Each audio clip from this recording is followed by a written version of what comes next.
¿Qué tal? Bienvenidas, bienvenidos. Mi nombre es Salvador Leal y esto es Análisis Viva, un repaso breve de los acontecimientos que afectaron los mercados financieros durante la semana que termina y un vistazo a lo que viene en la semana que comienza. El día de hoy nos acompaña Jessica Roldán, ella es directora de análisis económico de Finamex, Casa de Bolsa. Jessica, gracias por acompañarnos. Hola Salvador, encantada de estar aquí nuevamente con ustedes. Muchísimas gracias, Jessica, y si te parece bien, vamos al análisis. Esta semana se publicaron varios datos importantes que nos ayudan a continuar definiendo un poco los efectos del confinamiento, ¿no es así, Jessica? Los efectos que tiene tanto el confinamiento de la pandemia como la reapertura que se da en varias áreas del mundo. Exacto, Salvador. Una cosa importante de tomar en cuenta para analizar estos datos es que las distintas economías van a un paso diferente. Así vemos a China, que ya se está recuperando, Estados Unidos, que empieza a hacerlo. También nosotros, por ejemplo, como economía en Latinoamérica, que si bien ya estamos empezando a reabrir ciertas actividades, todavía pues hay mucho mayor nivel de confinamiento, etcétera. Entonces, eso es importante para poner en perspectiva los datos. Y en particular, datos importantes que salieron esta semana son de producción industrial y de ventas a minoristas. Estos te dan información tanto del lado de la oferta como del lado de la demanda, es decir, cuánto está produciendo la economía y cuánto se está consumiendo, sobre todo a raíz de estas reaperturas graduales. Entonces, el primer gran grupo de indicadores es el de China. Estos se publicaron el domingo por la noche. La producción industrial tuvo un crecimiento en sus principales rubros: manufactura, minería, la producción, por ejemplo, de todo lo que tiene que ver con electricidad, el suministro de agua,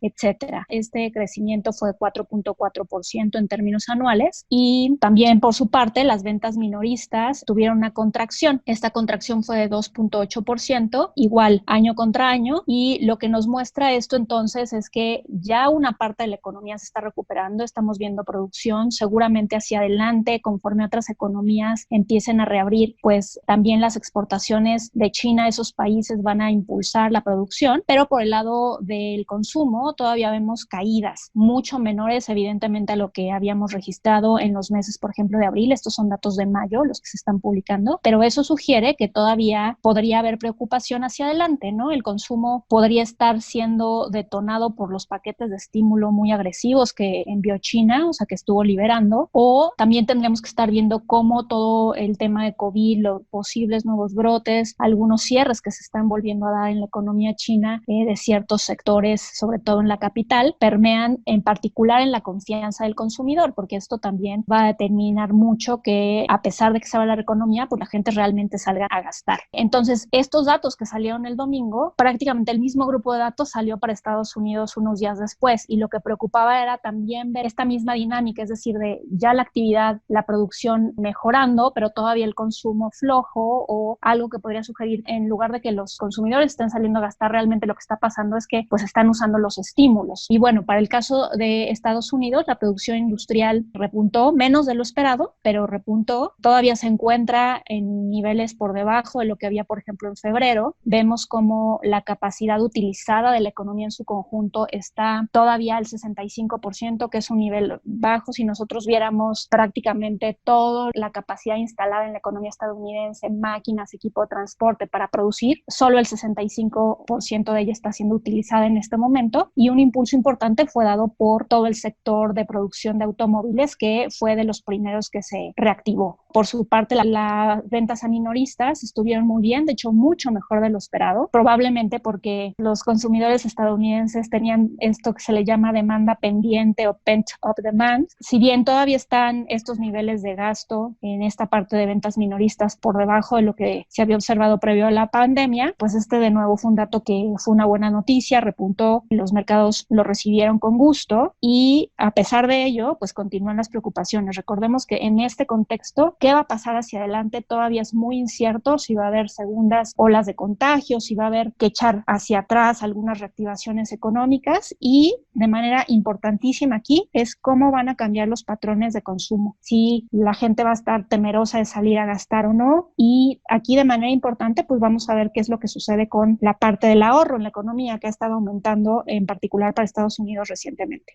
Una cosa que también observamos fueron movimientos adicionales por parte de bancos centrales. ¿Por qué no nos platicas un poquito acerca de esto? Sí, hemos seguido viendo que los bancos centrales continúan con sus calendarios de toma de decisiones. La Fed tomó decisión hace un par de semanas y una cosa muy importante es que en los mensajes que Jerome Powell, su presidente, ha estado dando tanto al Congreso como al público en su conferencia de prensa es que pues, las tasas de interés van a seguir en los niveles actuales, que prácticamente están en su cota inferior, en cero, por arriba, en niveles, digamos, no negativos. De hecho, no se espera, al menos por el momento, que la Reserva Federal entre en ese terreno de mover las tasas a niveles negativos, pero el apoyo en términos de tasas bajas por mucho tiempo, incluso hasta más allá de 2022, está presente, y todo este paquete de compra de activos, de apoyo a activos que nunca antes había comprado la Fed, como corporativos, ayuda a fondos de inversión, etcétera, están siendo muy fuertes y no parece que se vayan a terminar pronto. De hecho, el Banco Central anuncia que está preparado para hacer más, si es necesario. Ahora eso es por el lado de economías avanzadas. También la parte de economías emergentes y sobre todo para la región de América Latina ha estado pues tomando decisiones y dando anuncios. En particular el día de ayer el Banco Central de Brasil disminuyó la tasa 75 puntos base. Esta es una disminución importante. Esta decisión fue de manera unánime y lo que hace es colocar la tasa de referencia en dicho país en 2.25%, que es un nivel bastante bajo. Parecería que en su comunicación el Banco Central dio señales de que estas podrían ser las últimas disminuciones, que hacia adelante, aunque va a seguir monitoreando la economía, el margen de maniobra ya es muy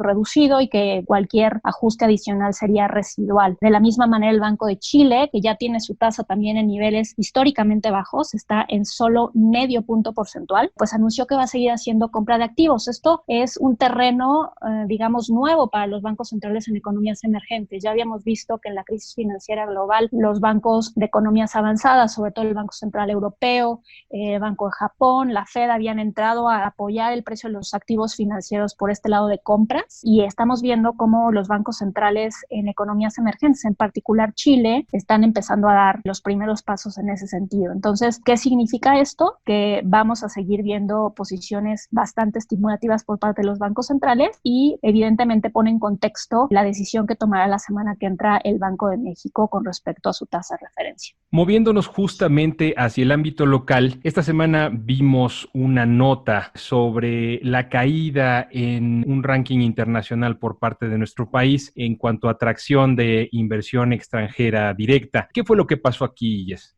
Pues sí, efectivamente, el índice de confianza de inversión extranjera directa de A.T. Kearney para este año reveló que México salió de la lista. Este es el índice, reporta a cuáles son los 25 destinos más importantes para recibir o más atractivos para recibir inversión extranjera directa, y México es la segunda ocasión que sale de esa lista. El año pasado estábamos en el número 25, digamos, estábamos en el último lugar, pero ahí estábamos compitiendo con otros países, obviamente Estados Unidos, Reino Unido, por ejemplo, Japón, Francia, pues están ocupando los primeros lugares, pero ya ahí pues entraba México como economía emergente. Entonces pierde su lugar. En este caso todavía vemos economías como Brasil, como China, del lado de economías en desarrollo que están en el índice, y bueno, pues esta es una muy mala noticia. Uno de los factores a los cuales podemos atribuir esto es pues justo a la desaceleración económica y a que parecería que la confianza de los inversionistas extranjeros, sobre todo en el tema, por ejemplo, de cumplimiento de contratos, del Estado de Derecho en el país, etcétera, pues es lo que está mermando el apetito o el atractivo del país. El día de hoy, este viernes, tenemos datos acerca de la oferta y demanda agregadas para el primer trimestre del año. ¿Por qué no nos platicas un poco por qué es importante conocer estos indicadores, Jessica? Y estos indicadores nos ayudan a entender y a desglosar de dónde viene el crecimiento en la economía. En particular, el año pasado, por ejemplo, nos informaron que el consumo privado, que es una parte muy importante del PIB, alrededor del 60-65%, básicamente fue una de las pocas cosas que creció, que contribuyó a que la economía creciera. Otros elementos, como por ejemplo la inversión tanto privada como pública, le restaron al crecimiento, por así decirlo, casi 1% el año pasado. Entonces, los datos al primer trimestre nos van a mostrar cómo continúa esta tendencia y cómo entramos parados a la crisis de COVID específicamente en cada rubro. ¿Qué es lo que estamos esperando? Pues que el consumo se haya continuado desacelerando y que la inversión también continúe con su tendencia negativa, lo cual son malas noticias. Para la próxima semana, ¿cuáles son las cosas a las que debemos de ponerles atención? ¿Qué indicadores económicos y financieros no hay que dejar que se nos pasen, Jessica? Para México, yo creo que son 3 los datos más importantes. El primero es el de la inflación para la primera quincena de junio que acaba de terminar. Este dato es importante debido a que, por ejemplo, en abril vimos mucha volatilidad. Fueron datos atípicos los que observamos, sobre todo en la primera quincena. Vimos un crecimiento en la inflación cuando normalmente durante ese particular periodo en todos los años se observan caídas. Entonces, queremos seguir viendo si las tendencias que hemos estado observando recientemente, como un incremento importante en el precio de todo lo que tiene que ver con productos alimenticios, ¿no? Todo lo que es alimentos, bebidas, tabaco, incluso frutas y verduras están incrementándose, y la parte de otros servicios, sobre todo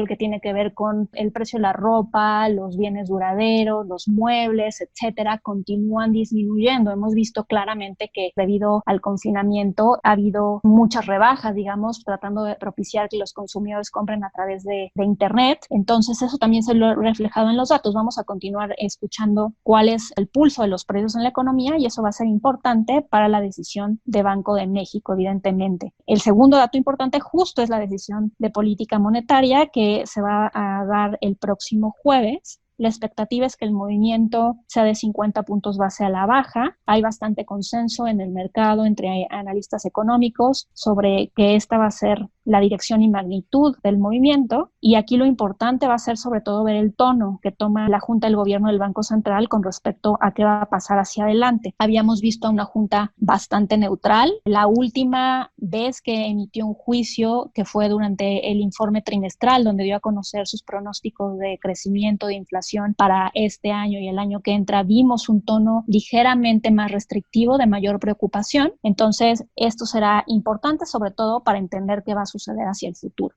Y el tercer dato es el dato del IGAE para el mes de abril. Este es el indicador global de actividad económica que nos va a dar la primera foto completa de cómo evolucionó la actividad económica por el lado de la oferta, es decir, las actividades primarias, secundarias y terciarias, la primera foto del efecto total de la pandemia, que fue realmente en abril. En temas internacionales, creo que también el Fondo Monetario Internacional dará nuevas proyecciones la próxima semana, ¿no? Sí, ya su economista en jefe, Gita Gopinath, adelantó que para mediados de la semana que entra va a haber proyecciones nuevas y que estas seguramente van a estar revisándose a la baja, en gran medida porque los datos para el primer trimestre del año salieron peor de lo esperado, pero también porque las proyecciones anteriores estaban esperando que ya para el segundo semestre del año pues ya no hubiera efectos de la pandemia. Entonces recordemos solo que en los pronósticos actuales el Fondo Monetario estaba esperando una contracción de 3% en la economía global. Por ejemplo, Estados Unidos se preveía que bajar alrededor de 5.9%, la zona del euro 7.5%, Latinoamérica 5.2%. La única región que se preveía que iba a crecer es Asia, con crecimientos muy ligeros de 1%. Entonces veremos cómo estas cifras se van moviendo con esta nueva revisión. Jessica, antes de cerrar este análisis Viva, nos gustaría que nos platicaras un poco sobre los hallazgos que ustedes encontraron en el reporte de estabilidad financiera de Banco de México y que tengo entendido publicaron recientemente.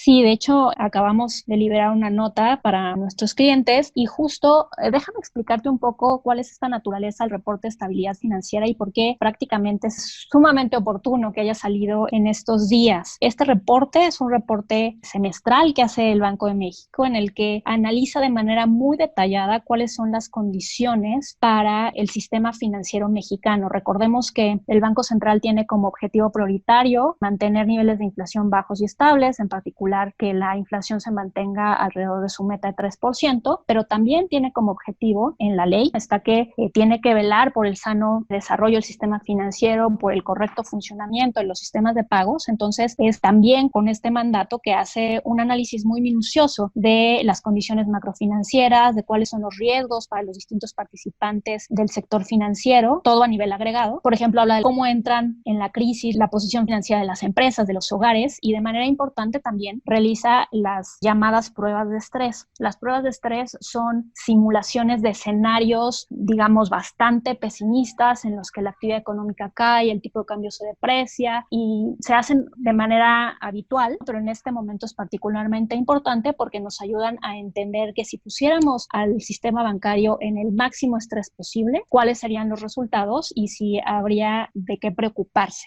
¿no? Entonces, esa es la importancia y la oportunidad de este reporte en estos momentos. La conclusión es que el sistema financiero está llegando bien parado a la crisis, en contraste con cómo hemos comentado que llegó la economía, que llegó desacelerándose, ya con bastante poca inercia, etcétera. ¿Y por qué es esto? Pues porque los niveles de capitalización y de liquidez del sistema financiero en su conjunto son adecuados. Entonces, ¿qué significa esto? Que llegan bien parados a este momento y que entonces pueden ayudar a hacer frente a este episodio, ¿no? Una de las cosas muy importantes que hay que recordar es que el sistema financiero pues se mueve con el ciclo económico, tiende a ser lo que los economistas llamamos como procíclico. Entonces, en este momento, pues lo que se necesita es justo que el sistema financiero sirva como puente para transferir recursos a aquellos quienes más lo necesitan. Entonces, por eso también todas las medidas que el Banco Central ha llevado a cabo en conjunto con otras autoridades financieras para proveer liquidez, para extender o tratar de proveer recursos para crédito, para hogares, para empresas, financiamientos vía la banca de desarrollo, etcétera, son tan importantes. Aquí hay varias cosas interesantes de manera muy puntual que me gustaría, por ejemplo, señalar. Dice el reporte que, sobre todo durante marzo, los riesgos macrofinancieros fueron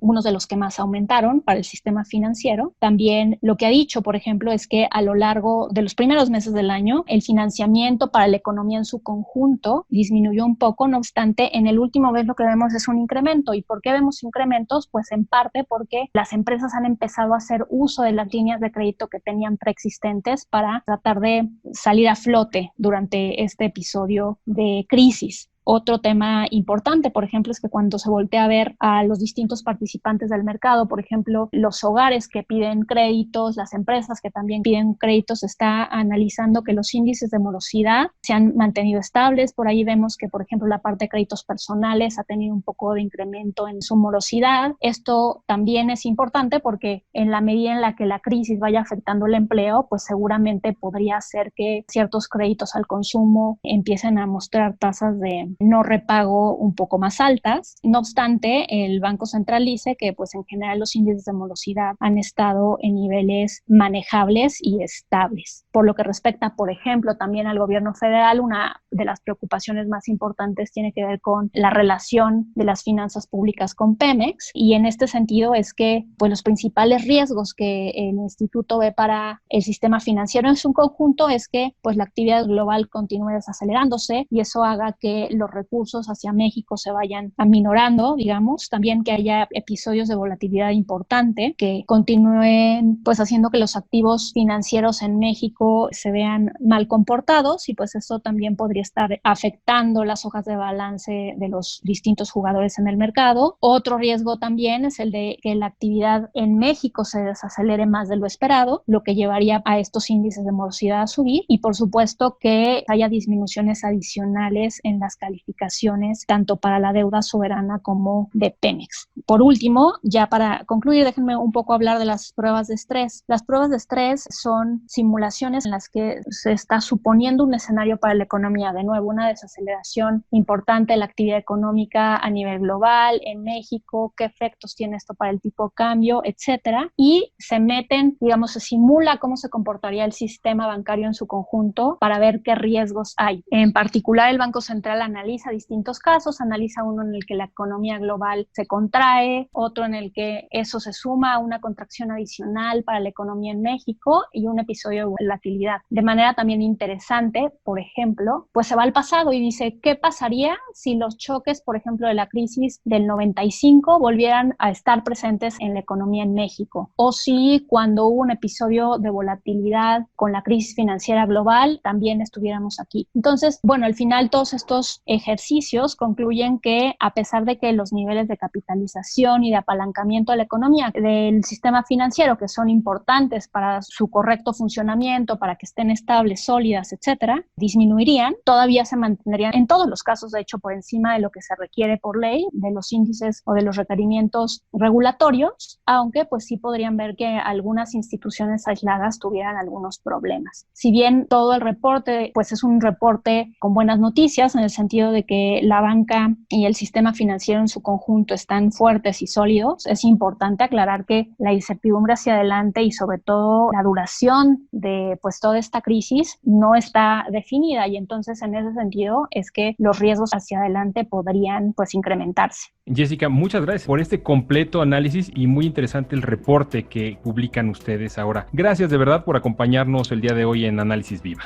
Al contrario, encantada de estar aquí. Saludos a todos ustedes en Viva y a todo su público. Ella es Jessica Roldán, directora de Análisis Económico de Finamex, Casa de Bolsa. Y a ustedes que nos escuchan, muchas gracias también. No olviden suscribirse a nuestro podcast en las distintas plataformas que tenemos disponibles y compartirlo con todos sus contactos. También los invitamos a que nos sigan en nuestras diferentes redes sociales y que entren a nuestra página de internet viva.mx para la información más completa del mercado de valores en México. Análisis Viva es una producción de la Bolsa Institucional de Valores.